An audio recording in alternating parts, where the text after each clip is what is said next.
Now at this point, let's head over to Parañaque. We have mobile journalist Arles de los Santos now on the ground with the latest update. Arles, go ahead.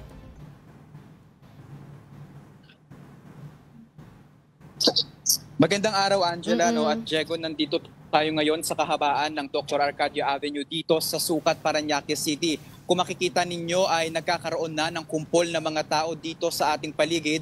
Ang dahilan dyan ay halos isang oras na stranded ang ilang mga sasakyan dito. Actually, kapag tinignan ninyo ang tubig baha dito, ang ilan nga ito, kagaya ng nasa harapan natin, ay may dala na silang mga bangka o mga inflatable, itong mga para lumutang para makapagtawid ng mga residente. Karamihan sa mga ginamitan nila ng ganyan ay yung mga senior citizen na papunta sana dito para makatawid at bumili ng mga gamot. Angelano, kanina pang umaga ay patuloy ang pagdami ng mga balita na sinasabi nilang lubog na sa baha ang ilang mga bahagi ng Parañaque. Actually, papunta dapat tayo dito sa isang mall dito sa Sucat, Parañaque, kung saan ay umabot na nga sa windshield ang level ng tubig baha dahil sa patuloy na ulan dala nga nitong habagat. Bukod dito sa lugar na ito sa Parañaque ay naibalita na rin na baha nga ang ilang mga bahagi ng moonwalk sa Parañaque, gayon din ang multinational village.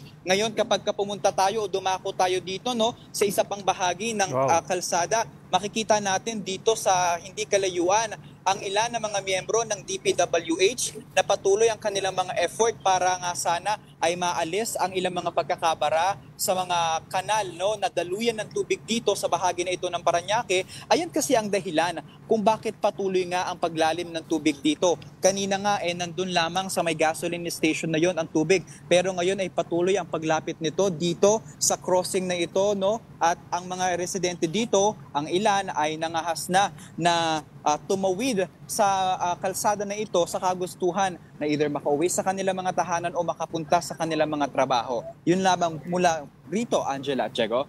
Arles, tuloy-tuloy pa ba ang pag-ulan right now? Kasi if so, medyo concerning yung nakita kong other side ng street na pinakita mo. Mas lalo na we expect the rain to get stronger by midnight and tomorrow. Yes, Diego, dito patuloy pa rin ang pag-ulan at ayan nga ang dahilan kung bakit mas mabilis ang pagdaloy ng tubig, ang pag-angat ng baha dito. Ito, tignan ninyo ang mga malalaking truck na lamang gaya nito ang nakakalampas sa mga ganitong uri ng pagbaha dito. Umaabot kasi ng hanggang bewang ang pinakamalalim na bahagi dito sa bahagi na ito, pero dito sa kabilang kalsada, ayan ay hanggang dibdib na nga ito.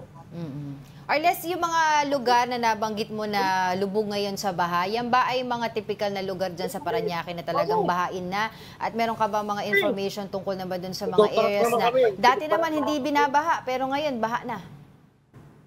Actually, Angela, ito na daw talaga yung mga bahagi dito sa Parañaque na talagang inaasahan na babaha kapag umuulan. Pero ibang klase daw kasi ang naging baha doon sa harapan ng isang mall na umabot na nga sa windshield ng isang van na nakita natin sa isang viral video. Bukod nga sa mga nabanggit ko kanina, kasama sa mga nabanggit ko kanina ay ang multinational village at ang moonwalk dito sa Parañaque na lagi namang binabaha kapag may mga ganitong ulan dahil nga raw ito ay medyo nasa mababang mga lugar. Pero isa pa sa tinitignan natin ngayon, Angela, na mga komunidad dito sa Kalakhang, Parañaque City ay yung bahagi o barangay ng La Huerta. Doon kasi, Angela, ay merong ilang mga individual na talagang nakatira sa mga floating houses na sakop ng Manila Bay. Kaya syempre inaasahan natin na sa ganitong uri ng panahon, isa sila sa mga pinaka-apektado at nangangamba para sa kanilang kaligtasan, Angela.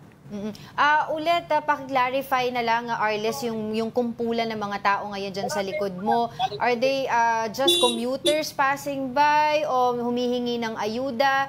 Tell us more about this.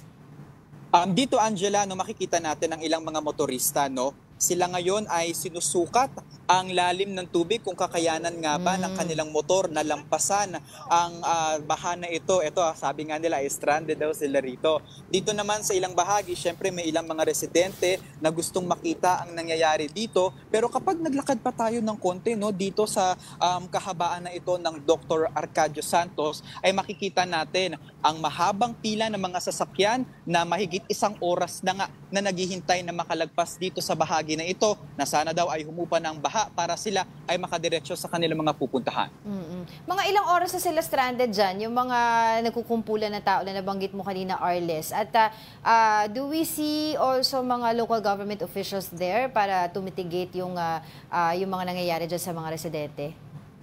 Itong mga motorista, Angela, no, kasabay natin sila halos sa pila kanina. Merong sa kanilang mga 1 oras, meron naman mga residente na naglakad na mula sa mga jeep sana na dadaan dito na ayon sa kanila, 2 oras na sila actually na-stuck nga sa ganoong kahabang trapiko.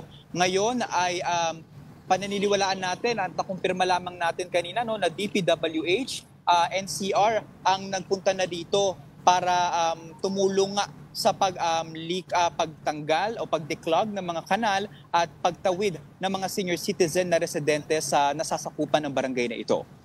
Alright, patuloy kami makikipag-ugnayan sa iyo regarding sa situation dyan sa Parañaque. For the meantime, maraming salamat at mag-iingat ka. Our mobile journalist, Arles de los Santos.